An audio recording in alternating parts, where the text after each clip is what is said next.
श्री स्वामी समर्थ. श्री स्वामी समर्थ. जिथे माझे स्वामी नाहीत अशी जागा या पृथ्वीतलावर कोणी दाखवेल का? अशी कुठेच जागा नाही. चराचरामध्ये माझे स्वामी बघा भरून उरलेले आहेत. जिथे पाहू तिथे स्वामींचं दर्शन घडतं. म्हणून सर्व भक्तांनी बघा, जो स्वामींचा भक्त झाला ना, त्याच्या जीवनामध्ये कायमची साडेसाती निघून गेली आणि दुःखाचे दिवस जाऊन सुखाचे दिवस निर्मळ तयार झाले.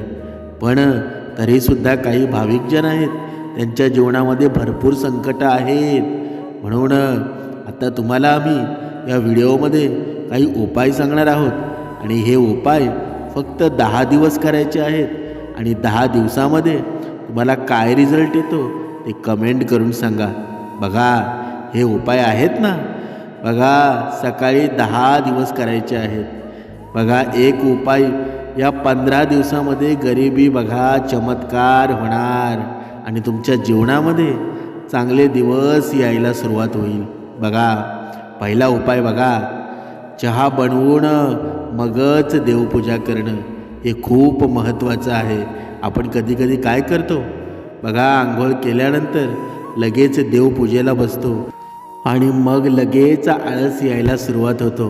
पण जर आपण चहा पिलो तर बघा किती फ्रेश वाटतं, सकाळ झाल्यासारखी वाटते. आणि मग तेव्हा आपण देवपूजेला बसलो ना, तेव्हा पूजासुद्धा व्यवस्थित होते आणि आपलं मनसुद्धा एकचित्त होऊन जातं. बघा, दुसरा उपाय, मंदिरामध्ये जाऊन देवाला फुलं अर्पण करा. कारण जेव्हा सकाळी जेव्हा आपण उठतो आणि मंदिराला फुलं अर्पण करतो ना, बघा फुलांचा सहवास असतो, तो एवढं प्रेम निर्माण करत असतो ना, एवढा सुगंध निर्माण करत असतो.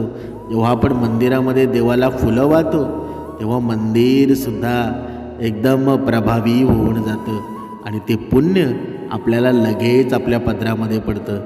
बघा, सकाळी आंघोळीच्या आधी दारात उभे राहू नका. कारण जेव्हा तुम्ही आंघोळीच्या अगोदर दारामध्ये उभे राहता ना, तेव्हा दरिद्रता निर्माण होते. म्हणून या गोष्टीचं पालन सर्वांनी करायला हवं. बघा, सकाळी 7:30च्या आधी अंगणात रांगोळी काढणं. बघा, जेव्हा आपण सकाळी उठतो बघा, उपासना करतो आणि उपासना झाल्यानंतर बघा आपल्या दरवाजामध्ये आपण रांगोळी काढली पाहिजे. कारण आपण बघा परमेश्वराच्या आगमनाची वाट पाहत असतो आणि तेव्हा परमेश्वराला आपलं दार जर व्यवस्थित नीटनेटकंपणा दिसलं तर परमेश्वरसुद्धा लगेच आपल्या घरामध्ये प्रवेश करत असतो. बघा, गाईला सकाळी हिरवा चारा खाऊ घालणं. जेव्हा गाय किंवा कुत्रा जर सकाळी आपल्या दरवाजामध्ये येत असेल तर तुमचं भाग्याचे दरवाजे उघडले आहेत असं समजून जावं. बघा, 6वा उपाय आहे, खिडक्यांचे पडदे उघडा. अंधाऱ्या वातावरणामध्ये झोप येते आणि सकाळची फ्रेश हवा असते ना, सूर्यप्रकाश खोलीत आला ना की ताजेतवानं वाटतं. आता पाहूया 7वा उपाय. कोवळ्या सूर्यप्रकाशामध्ये फक्त 10 ते 15 मिनटे कोवळ्या सूर्यप्रकाशामध्ये फिरलात ना तरी मोकळी हवा आणि चालण्याचा व्यायाम होतो. यामुळे शरीरामध्ये एनर्जी निर्माण होते आणि हीच एनर्जी आपल्याला देवत्व निर्माण करत असते. बघा, 8वा उपाय, चांगले संगीत ऐका. संगीतामुळे मन प्रसन्न होतं आणि एकाग्रता वाढते, मूड चांगला होतो. सकाळची कामं उरकत असताना तुमच्या आवडीचे संगीत ऐका. बघा, 9वा उपाय, ध्यान करणं. ध्यानाचे अगणित फायदे आहेत. ध्यान करणं म्हणजे काय? जरी तुम्ही श्री स्वामी समर्थांचा जप केला, या मंत्राचा जरी जप केला तरी तुमच्या जीवनामध्ये अशी एखादी ऊर्जा निर्माण होईल ना की तुमच्या जीवनामध्ये तुमच्या पुढे आलेली सर्व कामे एवढी रितसर होतील, एवढी मन लावून होतील ना, त्यामध्ये तुम्हाला धड संपत्ती निर्माण झाल्याशिवाय राहणार नाही. मन शांत राहतं. म्हणून दररोज सकाळी किमान 10 मिनटे तरी ध्यान केलं पाहिजे. बघा, 10वा, पाळीव प्राण्यांसोबत वेळ घालवा. निरपेक्ष प्रेम म्हणजे काय हे प्राण्यांपासून शिकता येतं. शिवाय यामुळे स्ट्रेससुद्धा कमी होते. म्हणून बघा 11वा, दररोज काहीतरी नवीन शिका. रोज सकाळी काहीतरी मेंदूत फ्रेश ठेवणारं काम पाहिजे.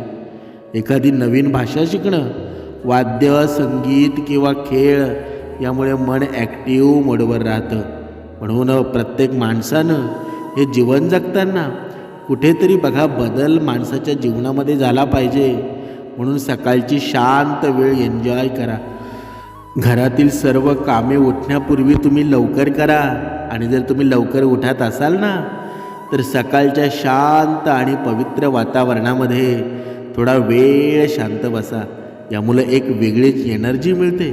बघा नाश्ता एकत्र बसून करा.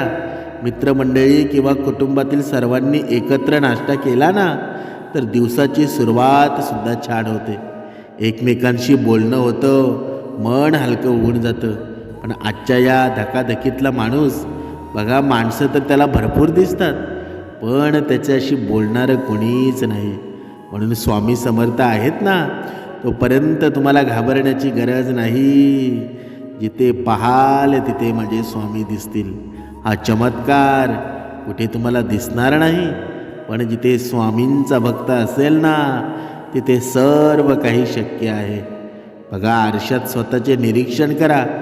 कामावर जाण्यापूर्वी आरशात स्वतःला पहा. तुमचा वेश, मेकअप, तुम्ही उत्साही दिसताय का हे चेक करण्याची सवय ठेवा. बघा वेळेवर उठणं, रात्री लवकर झोपणं, सकाळी वेळेवर उठणं ही सवय आरोग्यासाठी अत्यंत लाभदायक आहे. म्हणून त्यामुळं सकाळी व्यायाम किंवा इतर कामं करण्यासाठी वेळ मिळतो. वेळेवर उठायचे असेल ना तर फोन उशाशी ठेवू नका. बघा चांगले संगीत ऐका.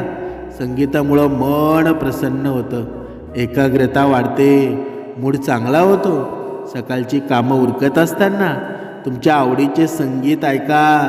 सकाळच्या वेळी आपल्या उद्दिष्टांवर काम करा. या वेळची नैसर्गिक सकारात्मकता तुम्हाला मदत करू शकते. तुम्ही ठरवलेले उद्दिष्ट आणि त्या दृष्टीने करायची तयारी यासाठी हा वेळ खर्च करा. बघा घर नीट आवरून ठेवा.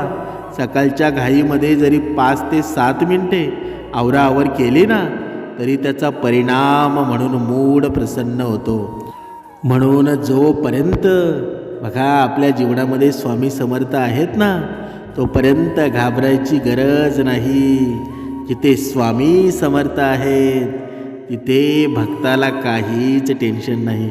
बघा स्वामी समर्थ भेटण्याच्या अगोदर आपलं जीवन कसं होतं आणि स्वामी समर्थांची बघा भक्ती निर्माण केली, ही भक्ती आपल्या जीवनामध्ये निर्माण झाली तेव्हापासून आपले नशीब कसे चमकलेले आहेत. बघा ही सांगायची गरजसुद्धा नाही. पण ज्यांच्या जीवनामध्ये जेवढ्या सवयी सांगितल्या ना त्या जर तुम्ही निर्माण केल्या तर तुमच्या जीवनामध्ये नक्कीच स्वामी तुम्हाला प्रचिती देतील. आणि या जीवनातलं सर्वात मोठं सुख आहे ना ते सुख तुमच्या जीवनामध्ये निर्माण करतील. अशी विश्वास आणि अशी श्रद्धा प्रत्येकामध्ये आहे, प्रत्येक भक्तामध्ये आहे. असं वातावरण नाही, अशी जागा नाही तिथे माझे स्वामी नाही.